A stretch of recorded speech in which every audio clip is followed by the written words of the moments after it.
Hello friends, welcome to Vivek medical education. आज हम देखेंगे इन्फ्लामेशन में एक्यूट इन्फ्लामेशन और एक्यूट इन्फ्लामेशन में वेस्कुलर और सेलुलर इवेंट्स और सिस्टमिक इफेक्ट क्या पड़ेगा इन्फ्लामेशन की वजह से बॉडी में।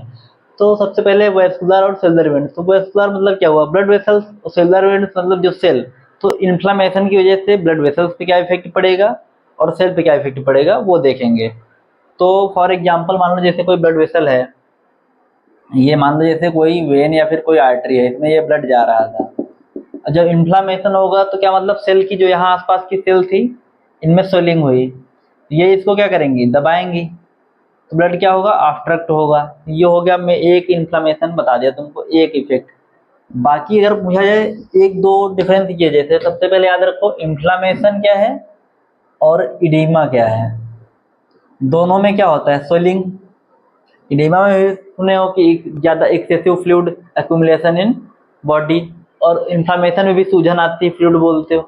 तो इन्फ्लामेशन और इडेमा में डिफरेंस ये है, जो इन्फ्लामेशन होता है जो कैपिलरी होती हैं। देखो सबसे पहले ओर्टा, हार्ट के लेफ्ट वेंट्रिकल से निकलता है ओर्टा, फिर ओर्टा तीन पार्ट में डिवाइड होता है, ascending aorta, arch of aorta, descending aorta. फिर ओर्टा से जो ब्लड सप्लाई होती है पूरी बॉडी में आर्टरीज में, फिर आर्टरी से लास्ट में जो आर्टीरियल फिर कैपिलरी आती है।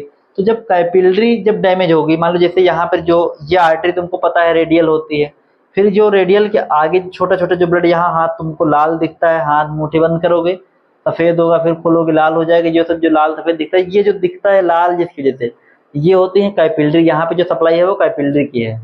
तो जब कैपिलरी रप्चर हो जाए, तो रप्चर होंगी तो वो क्या होंगी, वो थोड़ा सूज जाएंगी। रप्चर मतलब जैसे ये कैपिलरी थी, इतनी थी, अब ये रप्चर हुई, इसका ब्लड इधर उधर हो गया।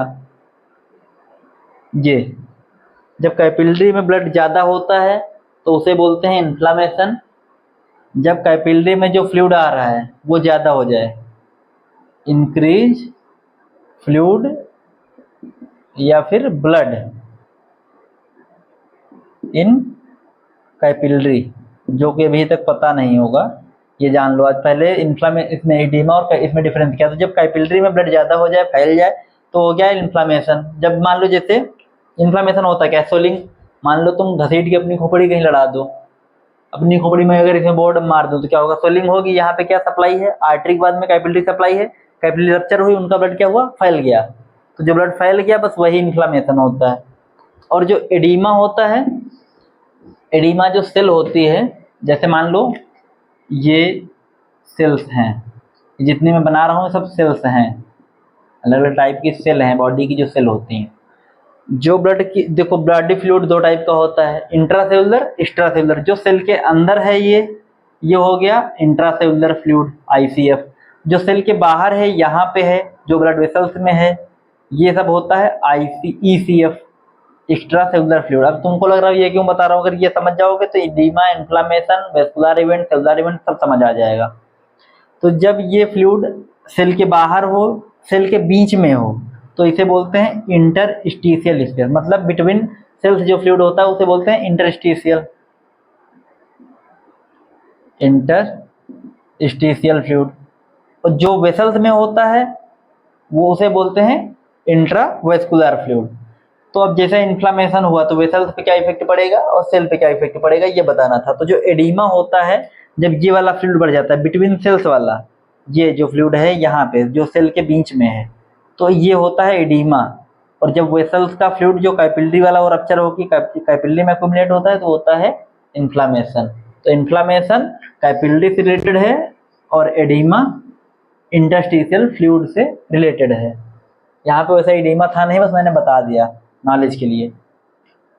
तो अब देखते हैं कथा जो बुक वाली है वो देख लो, थोड़ी बहुत अपनी बता दूंगा। अक्यूट इन्फ्लामेशन क्या है, early response of organism. Acute मतलब क्या है, जल्दी, कम टाइम के लिए। तो अक्यूट में कम टाइम होगा तो ये लिखा अर्ली रिस्पॉन्स ऑफ ऑर्गेनिज्म। जैसे कोई बॉडी ऑर्गेनिज्म, जैसे मान लो कोई ऑर्गेनिज्म गया या फिर कोई ट्रामा हुआ, तो जो तुरंत इन्फ्लामेशन हो गया और थोड़े टाइम में ट्रीट हो जाए, वो अर्ली हो गया। शॉर्ट लास्टिंग वही बताया, जो जल्दी ट्रीट हो जाए, जल्दी खत्म हो जाए, short lasting. Exudation of plasma proteins and fluid occur. Exudate मतलब जो बताया ना इन्फ्लेमेशन कैसे होता है, तो प्लाज्मा प्रोटीन से यहाँ मतलब वही है, ब्लड वेसल में क्या होता है, ब्लड ब्लड बोलते हो, ब्लड में क्या होता है 55% plasma, 45% blood cell, 45% blood cell में लगभग 43 से 4%, मतलब 43 जैसे 45 आया तो उसका 90 से 99% जो होता है आरबीसी होती है, बहुत कम डब्ल्यूबीसी और प्लेटलेट होती हैं। तो यही वही लिखा है कि जो प्लाज्मा प्रोटीन्स हैं वो एक्सुडेट हो जाएं। तो वही तो बताया था, जो कैपिलरी में होगा ब्लड प्लाज्मा, वही मतलब। क्लिनिकल साइन क्या होंगे? क्लिनिकल साइन मेन है, ये याद कर लेना, मेन जो क्लिनिकल साइन है इन्फ्लामेशन में पूछे जाने वाले यही है। Clinical sign of inflammation are present: rubor, tumour, calor, dolor, loss of functio. Loss of functio मतलब जब वहां के फंक्शन लॉस हो जाए तो लॉस ऑफ फंक्सिया। डॉलर मतलब होता है पेन, कैलर मतलब हीट, और ट्यूमर मतलब स्वेलिंग, र्यूबर मतलब redness. Redness, swelling, heat, pain, loss of function, इनके जो इधर वाले नाम है rubor, tumour, calor, dolor, loss of functio, ये जरूर याद कर लेना, ये पूछे जाते हैं। इसमें जैसे एग्जांपल में तुमको दे दिया जाएगा, डॉलर का मतलब क्या है, तो करेंसी नहीं है, डॉलर मतलब पेन होता है इन्फ्लामेशन में। वैस्कुलर इवेंट्स, वैस्कुलर इवेंट्स क्या होंगे? तो वैस्कुलर इवेंट में change in vascular flow. Vascular flow कैसे चेंज होगा वो बता दिया था, कैपिलरी डैमेज, उसकी वजह से क्या होगा, वैस्कुलर फ्लो में वो चेंज आएगा। इंक्रीज वैस्कुलर परमेबिलिटी, परमेबिलिटी मतलब वही बता दिया, vascular leakage, active hall mark of acute inflammation बताया। ये जो एक्टिवेशन है ये हॉल मार्क है एक्यूट इन्फ्लामेशन का। वैस्कुलर लीकेज तुमको बताया ही, कैसे कैपिलरी थी वो डैमेज हो गई, अगर कहीं चोट लगी वैसे, तो वो हो गया। चेंज इन वैस्कुलर फ्लो, जो वेसल्स का फ्लो है वो भी चेंज होगा, वही घुमा फिरा के लिखा गया, बुक की ये इमेज है, मैंने नहीं बनाई है। सेलुलर चेंज मतलब सेल पे क्या होगा, सेल को जब ब्लड नहीं मिलेगा डैमेज वहां भी होगा तो क्या होगा। Extravasation of exudation of leukocyte, leukocyte is a type of WBC, WBC को ल्यूकोसाइट बोलते हैं। ल्यूकोसाइट डब्ल्यूबीसी का अदर नेम होता है। आरबीसी का अदर नेम इरिथ्रोसाइट, प्लेटेड का अदर नेम थ्रोम्बोसाइट। तो extravasation of exudation of leukocyte, exudation का मतलब जो डब्ल्यूबीसी क्या होती है, वो एज ए इम्यूनिटी वर्क करती है, सेकेंड लाइन ऑफ डिफेंस बोलते हैं। और क्या, मार्जिनेशन एंड प्रिवेंटिंग, जहाँ जब भी कोई इन्फ्लामेशन इन्फेक्शन होगा तो डब्ल्यूबीसी का लेवल बढ़ा मिलता है, ये हो गया। Margination and pavementing of neutrophils, rolling and adhesion of neutrophils, ये सब पता है, neutrophil, basophil, eosinophil, monocyte, lymphocyte type of WBC होती है, वही लिखा है। माइग्रेशन एंड डिपेंड, हाँ देखो जितनों सेल में जो चेंज आएंगे मेनली ब्लड सेल्स का ही लिखा जाता है, तो यहाँ पे भी वही लिखा है। Migration and diapedesis, chemotaxis, movement of leukocyte toward the site of injury, जहां पे इंजरी हुई है वहां पे ल्यूकोसाइट का मूव होना, उसे बोलते हैं कीमोटैक्सिस। अगला है फैगोसाइटोसिस, फैगोसाइटोसिस पता ही है सब लोग को, वही इंगल्फमेंट ऑफ, जो सेल इंगल्फमेंट करना है वही फैगोसाइटोसिस। मेनली कहाँ होता है तो स्प्लीन में। ल्यूकोसाइट, डब्ल्यूबीसी, आरबीसी सब वही है, उतना कुछ इसमें। Outcome of acute inflammation, acute inflammation से क्या होगा तो resolution involve tissue return to normal in both morphology and functional, healing by connective tissue replacement, fibrosis, scarring, abscess formation, progression to chronic inflammation. अगर ये एक्यूट इन्फ्लामेशन ट्रीट नहीं किया जाएगा तो क्रॉनिक इन्फ्लामेशन की तरफ ले जा सकता है। एक्यूट और क्रॉनिक में डिफरेंस क्या है, वही टाइम का तो ही डिफरेंस है मेनली। तो वही एक्यूट अगर ट्रीट नहीं किया जाएगा तो वो क्रॉनिक इन्फ्लामेशन की तरफ ले जा सकता है। तो अब इसमें देखना है कि कौन कौन सा वेस्कुलर चेंजेस, वेस्कुलर देख लिया, सेलुलर देख लिया, सिस्टमिक चेंजेस देखना है। तो सिस्टमिक चेंज में क्या लग रहा है, अगर किसी बॉडी ऑर्गन को ब्लड नहीं मिलेगा तो क्या होगा, थोड़ा सा सोच के देखो, आ जाएगा। अगर मान लो जैसे हार्ट है, हार्ट को ब्लड नहीं मिलेगा तो क्या होगा, कोई भी बॉडी ऑर्गन है अगर उसको ब्लड ना मिले तो क्या होगा, बस वही आएगा तुम्हारा चेंजेज में, सिस्टमिक चेंज में। हाँ तो देखते हैं, पीडीएफ खोल रहे हैं, दुख खुल नहीं रही थी अभी। हाँ तो इवेंट्स कौन कौन से हैं, हाँ सिस्टमिक इफेक्ट में देखो इन्फेक्शन हुआ है तो फीवर, मतलब पायरेक्सिया फीवर को लिखते हैं। उसके बाद में साइटोकाइन, तो वो सब उतना देख लेना। ल्यूकोसाइटोसिस, जब डब्ल्यूबीसी का लेवल बढ़ता है तो बोलते हैं ल्यूकोसाइटोसिस, जब डब्ल्यूबीसी का लेवल घटता है तो बोलते हैं ल्यूकोसाइटोपिनिया। वैसे ही जब थ्रोम्बोसाइट, जब प्लेटलेट का लेवल बढ़ता है तो थ्रोम्बोसाइटोसिस, जब प्लेटलेट का लेवल घटता है तो थ्रोम्बोसाइटोपिनिया। ये चीज याद रखना, जब आरबीसी बनते हैं तो उसे बोलते हैं एरिथ्रोसाइटोसिस। यहाँ पे कुछ है नहीं लेकिन बता रहा हूँ, याद कर लेना, मेन चीज इंपॉर्टेंट है सब।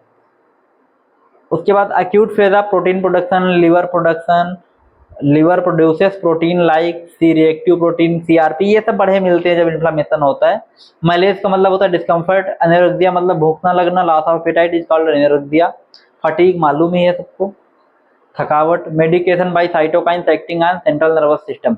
सीवियर केसेस में क्या होगा, अगर इन्फ्लामेशन का सीवियर केस है तो सेप्टिक शॉक, देखो शॉक अभी इसमें आगे टाइप ऑफ शॉक हैं बता दूंगा, septic shock, cardiogenic shock, anaphylactic shock, ये सब हैं आगे, न्यूरोजेनिक शॉक। तो माइसोसाइटोकाइनिन्स TNF alpha can cause blood pressure vasodilation, जब वैसोडाइलेशन होगा तो बीपी कम हो जाएगा, हाइपोटेंशन, आर्गन फेल्योर, डैमेज, यही कुछ और उतना खास नहीं, मेन जो है वो बता दिया, फीवर होगा इन्फेक्शन की वजह से। और इवेंट्स में कौन कौन सा होगा, वैस्कुलर में देख लो यहाँ पे थोड़ा सा बस समरी टाइप, तो वैस्कुलर में vasodilation, increased permeability, histamine, prostaglandin, bradykinin, ये सब इन्फ्लामेटरी मेडिएटर्स होते हैं।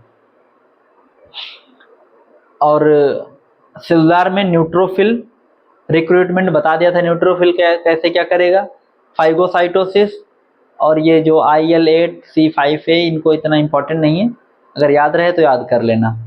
इंटरग्रीन्स सिस्टमिक में fever, leukocytosis, acute phase response, ये सब बता दिया हूँ। Thank you for watching, like share and subscribe this channel है।